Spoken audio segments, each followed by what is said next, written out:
على من لا نبي بعده صاحب التاج والمعراج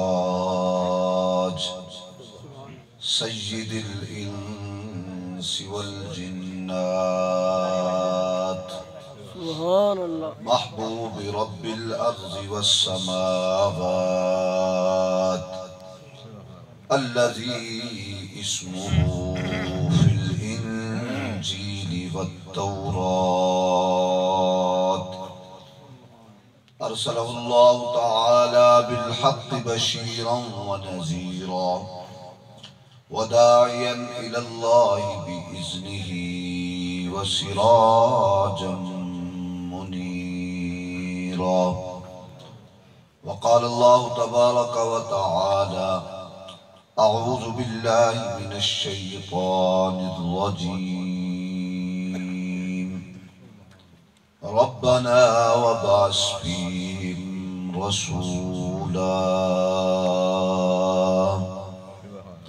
رسولا منهم يتلو عليهم آياتك ويعلمهم الكتاب والحكمة ويزكيهم. وقال الله تعالى: النبي أولى بالمؤمنين من أنفسهم وأزواجه أمهاتهم. وقال النبي صلى الله عليه وسلم: إنما بعثت معلما، أو كما قال النبي صلى الله عليه وسلم: صدق الله وصدق رسوله النبي الأمي الكريم. تمامی احباب محبت کے ساتھ ایک بار درود پاک کا نذرانہ پیش کر رہے ہیں. اللہم صلی علی سیدنا و مولانا محمد وعلى آل سيدنا ومولانا محمد وبارك وسلم وصل عليه. سلام اس پر کہ جس نے بے کسوں کی دستگیری کی. سبحان اللہ. سلام اس پر کہ جس نے بے کسوں کی دستگیری کی. سلام اس پر کہ جس نے بادشاہی میں فقیری کی. سلام اس پر کہ اسرار محبت جس نے سمجھائے. سلام اس پر کہ اسرار محبت جس نے سمجھائے. سلام اس پر کہ جس نے پتھر کھا کر پھول برسائے. سلام اس پر کہ جس نے خون کے پیاسوں کو قبائیں دی. سلام اس پر کہ جس نے گالیاں سن کر دعائیں دی.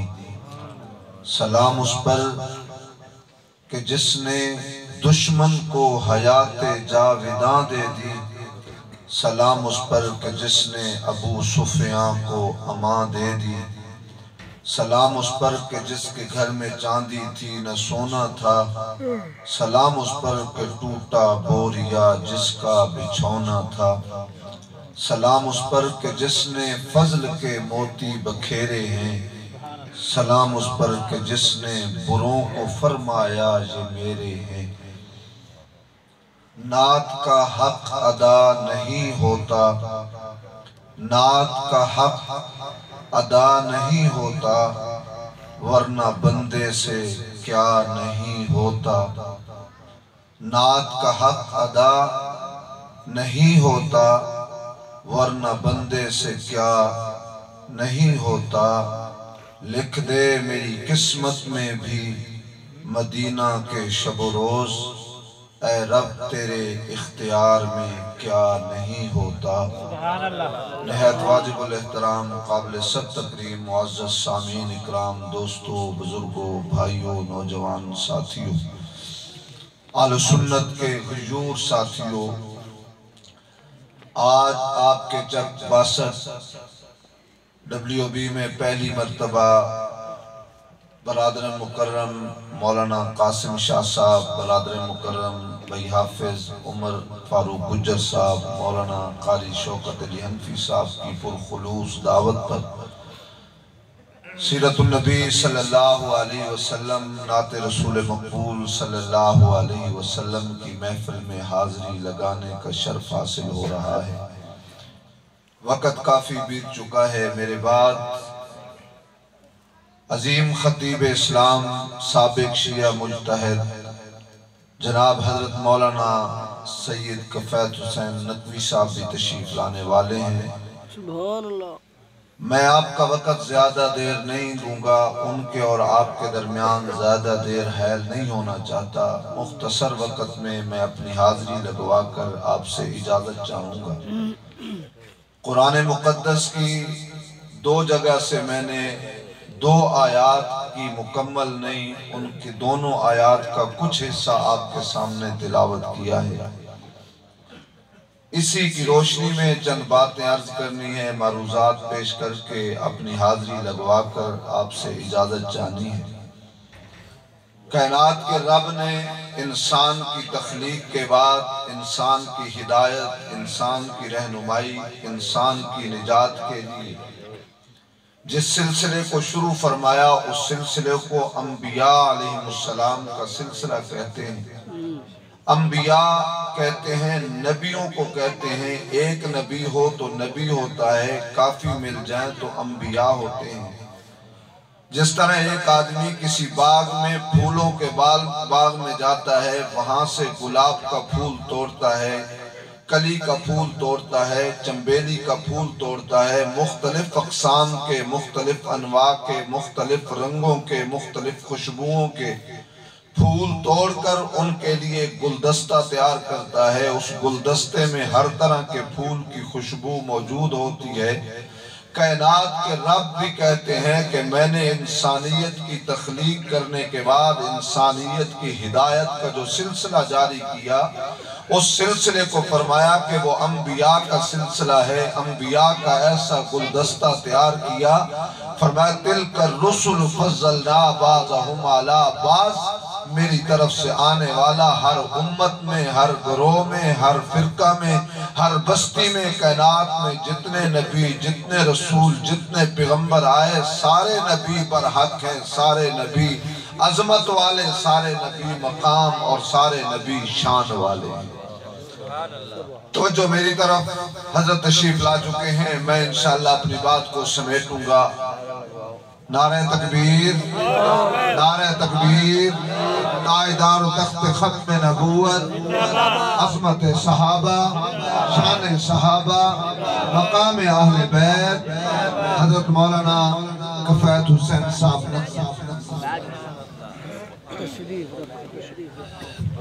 توجہ میری طرف، چند منٹ کی حاضری ہے۔ اللہ نے انبیاء کا سلسلہ بھیج کر ہر نبی کو بتلایا کہ تیرے پاس جو کتاب، جو حکمت، جو تعلیم تجھے عطا کی ہے، جو صحیفہ تجھے عطا کیا ہے، اس کے مطابق خود بھی اور اپنی امت کی رہنمائی کیجئے۔ لیکن پھر کیا ہونا ہے؟ ثُمَّ جَاءَكُمْ رَسُولٌ مُصَدِّقٌ لِمَا مَعَكُمْ۔ جب انبیاء کا سلسلہ اختتام پذیر ہونا ہے، میں نے انبیاء کے سلسلے کے آخر میں اپنے نبی، اپنے محبوب پیغمبر کو بھیجنا ہے، جو تمام انبیاء کے آخر میں، تمام زمانوں کے آخر میں جس نے آنا ہے، جب وہ آ جائے تم نے اس کی نبوت پہ ایمان بھی لانا ہے، اس کی مدد اور نصرت بھی کرنی ہے۔ ہر نبی، ہر پیغمبر، ہر رسول کی تعلیم، ہر پیغمبر، ہر رسول پر اترنے والی وحی میں اللہ نے یہ تذکرہ کیا کہ میں نبی، پیغمبر، رسول بھیجنے والا ہوں، جو آخری نبی، آخری پیغمبر، آخری رسول ہوگا۔ ہر نبی کو پتہ چلا، لیکن انبیاء آتے گئے، چلے گئے، انبیاء کا سلسلہ جاری رہا۔ جناب حضرت ابراہیم علیہ السلام جب تشریف لائے، امتحانات کا ایک لمبا سلسلہ، آزمائش اور مسائب و آلام کا ایک لمبا سلسلہ طے کر کے جب امتحانات خداوندی سے کامیاب اور کامران ہو کر ایک ایسے مقام پر پہنچے کہ رب نے کہا ابراہیم تو سارے امتحانات میں کامیاب ہو گیا اور میں نے تجھے اپنا خلیل، اپنا دوست، اپنا ساتھی، اپنا دوست بنا لیا۔ تو حضرت ابراہیم نے فرمایا کہ ابراہیم میرا گھر یہاں بیت اللہ کو تعمیر کر ویرانے میں اور پہاڑوں کی بستی میں۔ جب حضرت ابراہیم نے پہاڑوں بیابانوں میں ویرانے میں اللہ کا گھر تعمیر کیا، اس تعمیر کرنے میں حضرت ابراہیم اور ساتھ جناب اسماعیل علیہ السلام ہیں، دونوں باپ بیٹا پتھر اٹھا رہے ہیں، بیت اللہ کی تعمیر کر رہے ہیں اور دعا مانگ رہے ہیں، ربنا تقبل منا، اللہ ہماری اس محنت کو، ہماری اس کاوش کو، اپنے گھر بنانے کو قبول بھی کر لے، اللہ اس گھر کو آباد بھی کر لے۔ اور پھر حضرت ابراہیم نے مختلف دعاؤں سے ان کی قرآن میں ملتی ہیں، لیکن ایک ایسی دعا جو ان کی ساری زندگی کا خلاصہ، سارے امتحانات کا خلاصہ، ربنا وبعث فیہم رسولا، اللہ میں نے تیرے حکم پر میں نمرود کی آگ میں کودا، اللہ میں تیری رضا کے لیے میں نے اپنے معصوم بچے کو، جوان بیوی کو اس جنگل بیابان پہاڑوں کی بستی میں چھوڑا، اللہ میں نے تیری رضا کے لیے، میں نے تیری توحید کے لیے، اللہ میں نے اپنے بیٹے کی گردن پہ چھری چلائی، اللہ میں تیری توحید کے لیے، میں نے تیری رضا کے لیے اس بیابان اس جنگل میں تیرے گھر کو تعمیر کیا، اللہ میں سارے امتحانات، ابتلا اور آزمائشوں سے نکل کر آج میں کامیاب اور کامران ہو کر، جب تو نے مجھے اپنے دوست کا لقب دیا، اللہ آج میں تجھ سے وہ مانگنا چاہتا ہوں جو کسی نبی نے نہیں مانگا۔ فرمایا خلیل کیا مانگنا چاہتے ہو؟ تیرے امتحانات میں کامیابی کا ایک تسلسل ہے، آج جو تو مانگے گا میں تجھے عطا کر دوں گا۔ حضرت ابراہیم نے ہاتھ اٹھائے، ربنا وبعث فیہم رسولا، اللہ میں تجھ سے مانگنا چاہتا ہوں، میں آگ میں کودا، میں نے بیوی بچے کو جنگل بیابان میں چھوڑا، میں نے معصوم بچے کی گردن پہ چھری چلائی، بیابان جنگل میں تیرے گھر کو تعمیر کیا، اللہ اس کے بدلے میں اولاد، اس کے بدلے میں نعمت نہیں، اس کے بدلے میں مال نہیں، اس کے بدلے میں شہرت نہیں، اللہ میں تجھ سے وہ مانگتا ہوں جو تو نے اپنے ہر نبی سے وعدہ کیا کہ تو نے انبیاء کے آخر میں اپنے محبوب پیغمبر کو بھیجنا ہے، ربنا وبعث فیہم رسولا، اللہ میں نے اس جنگل بیابان میں تیرے گھر کو تعمیر کر دیا ہے، اللہ میں تجھ سے مانگتا ہوں تو نے نبی کو تو بھیجنا ہے، رسول کو تو بھیجنا ہے جو تیرا آخری رسول ہے، اللہ میری دعا کو، میری التجا کو قبول کر لے، اس نبی اس پیغمبر کا انتخاب میری نسل میں کر دے۔ روایات میں آتا ہے جبریل امین آئے، فرمایا رب نے آپ کی دعا کو قبول کر لیا۔ اس کی صفات کیا ہوں؟ یتلو علیہم آیات، سب سے پہلی صفت تیری آیات کی تلاوت کرے۔ آج بعض لبرل اور مغربی دانشور کہتے ہیں، ہمارے مسلمان بعض دانشور کہتے ہیں کہ جی مولویوں نے عجیب تماشا لایا ہوئے، بچے نو قرآن رٹانے سے کیا ہوتا ہے؟ ترجمے سے پڑھایا جائے۔ حضرت ابراہیم نے صدیوں پہلے عرب میں ویران دھرتی پہ، حضرت ابراہیم نے جنگل بیابانوں میں صدیوں پہلے جب اللہ کے آخری رسول کو اپنی نسل میں مانگا، اللہ اس کا انتخاب میری نسل میں کر دے، تو مانگا سب سے پہلی صفت اللہ اس کی یہ ہو تیری آیات کی تلاوت کی۔ ایک ایک آیت قرآن پڑھ کر تلاوت کرنا، جان پر کھیل کر اظہار صداقت کرنا۔ جھنگ والے نے بتایا بزبان جرت، زندگی کیا ہے تمنا شہادت کرنا۔ اس نے جو لفظ سر سینہ صحرا لکھا، مٹ سکے گا نہ ہواؤں سے کچھ ایسا لکھا۔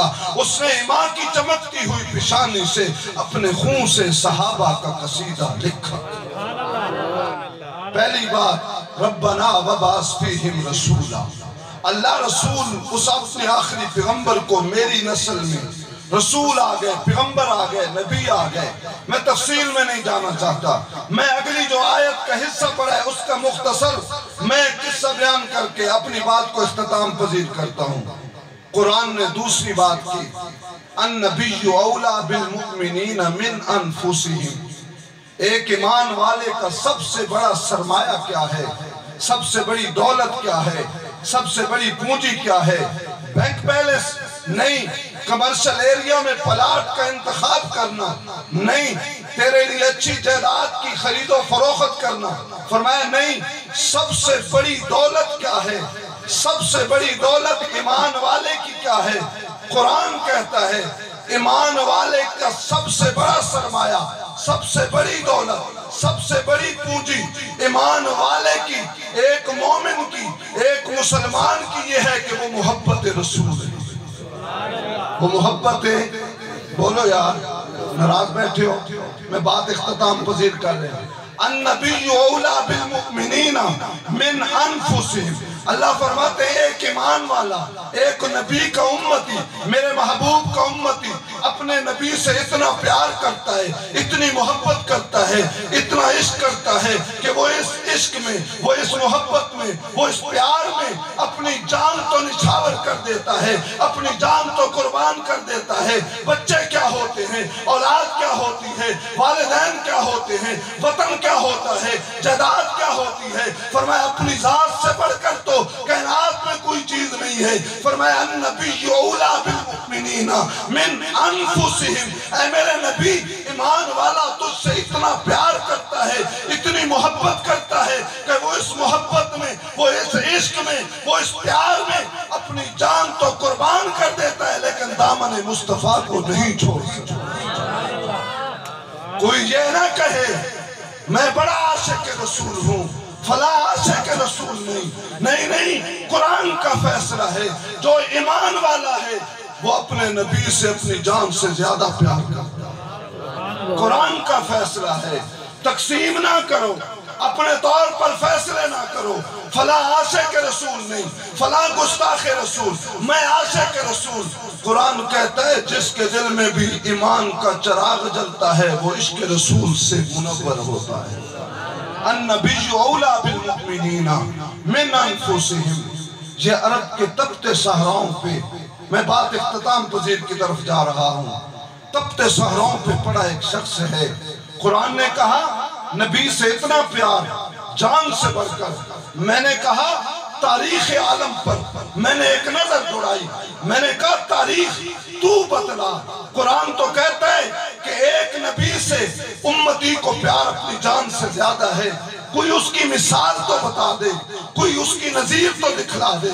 مجھے تاریخ کہتی ہے عرب کی ویران دھرتی پہ ایک نظر ڈال، عرب کے تپتے صحراؤں پہ ایک حبشے کا کالا شخص کا رنگ کا بلال، وہ تپتے صحراؤں پہ لیٹا ہوا، اس کی پشت پہ، اس کے سینے پہ بھاری پتھر ہے، زبان پہ آگ کا جلتا ہوا انگارہ ہے۔ اس کا جرم کیا ہے؟ یہ عشق رسول سے اس کا سینہ معطر ہے۔ اس کا جرم یہ ہے، یہ دامن مصطفیٰ سے وابستہ ہے۔ صرف ایک شرط ہے، اگر تو دامن مصطفیٰ کو چھوڑ دے سب کچھ ہو سکتا ہے۔ اس نے کہا سب کچھ قربان کیا جا سکتا ہے لیکن دامن مصطفیٰ کو نہیں چھوڑا جا سکتا۔ اسی کو اقبال تو تڑپ کے دیکھتا ہے، اقبال اس بلال کے عشق مصطفیٰ میں تڑپ کے کہتا ہے چمک اٹھا جو تیرے مقدر کا ستارہ، حبش سے اٹھا کے تجھ کو حجاز میں لایا، اسی سے ہوئی تیرے غم قدے کی آبادی، تیری غلامی کے صدقے ہزار آزادی، وہ آستانہ چھٹا تجھ سے ایک دم کے لیے، کسی کے عشق میں مزے تو نے ستم کے لیے، جفا جو عشق میں ہوتی ہے وہ جفا ہی نہیں، ستم نہ ہو تو محبت میں کچھ مزہ ہی نہیں۔ آؤ تاریخ عالم کی بات کرتے ہیں۔ میں نے کہا کوئی اور مثال، میں بات اختتام پذیر کرنے جا رہا ہوں۔ حضرت تشریف لا چکے ہیں، میرے اکابرین میں ان کا شمار ہوتا ہے، اللہ ان کے علم میں عمر میں برکت عطا فرمائے، اللہ ان کی حفاظت فرمائے، آل و سنت کا پیغام لے کر، توحید و سنت کا پیغام لے کر، عظمت صحابہ مقام اہل بیت کا پیغام لے کر، گلی گلی کوچا کوچا نگر نگر جو پھیل رہے ہیں، جان کی پرواہ نہیں، مال و متاع چھوڑ کر آج سب کچھ صحابہ کے نام پہ قربان کر دیا ہے۔ بہرحال میں نے تاریخ عالم میں دیکھا ایک اور شخص کو لایا جا رہا ہے، توجہ میری طرف، ہتھکڑیاں لگی ہوئی ہیں، پاؤں میں بیڑیاں پڑی ہوئی ہیں، اور اس کو لایا جا رہا ہے۔ مکہ کے چوک میں تختہ دار کا انتظام کیا گیا ہے اور اعلان کرنے والا اعلان کرتا ہے آؤ جس کے بدر میں قتل ہوئے ہیں مسلمانوں کے ہاتھ آج وہ اپنے پیاروں کا بدلہ دیکھنا چاہتا ہے، بدلہ لینا چاہتا ہے، تو مکہ کے چوک میں آ جائے، محمد بن عبداللہ کے ایک ساتھی ہمارے ہاتھ لگائے، اس کو تختہ دار پہ چڑھانا ہے۔ تھوڑی دیر کے بعد وہ بیڑیوں میں جکڑا ہوا شخص، ہتھکڑیاں جس کو لگی ہوئی ہیں، کوئی برچھا مار رہا ہے، کوئی تیر مار رہا ہے، اس کو تختہ دار کے سامنے لایا گیا، اور تختہ دار کے سامنے لایا گیا۔ کسی نے کہا کوئی آخری خواہش، کہا آخری وقت میں 2 رکعت نماز نفل ادا کرنا چاہتا ہوں۔ ٹھیک ہے، ادا کیجئے۔ 2 رکعت نماز نفل ادا کی۔ عرب میں رواج تھا، جب کسی کو قصاصاً قتل کیا جاتا، اس سے وصیت پوچھی جاتی، اور مرنے والے، قتل ہونے والے، قصاص میں مرنے والے، تیری کوئی وصیت ہو تو بتلا دے، اس پر عمل ہوگا، چاہے دشمن بھی ہوتا اس کی وصیت پہ عمل کیا جاتا تھا۔ بے یار و غار اور بے گور کفن اس کے لاشے کو دفن نہیں کیا جاتا تھا۔ حضرت صہیب آخری وقت ہے، کہا ہاں ایک بات کہنا چاہتا ہوں، قاصد کو بلاؤ۔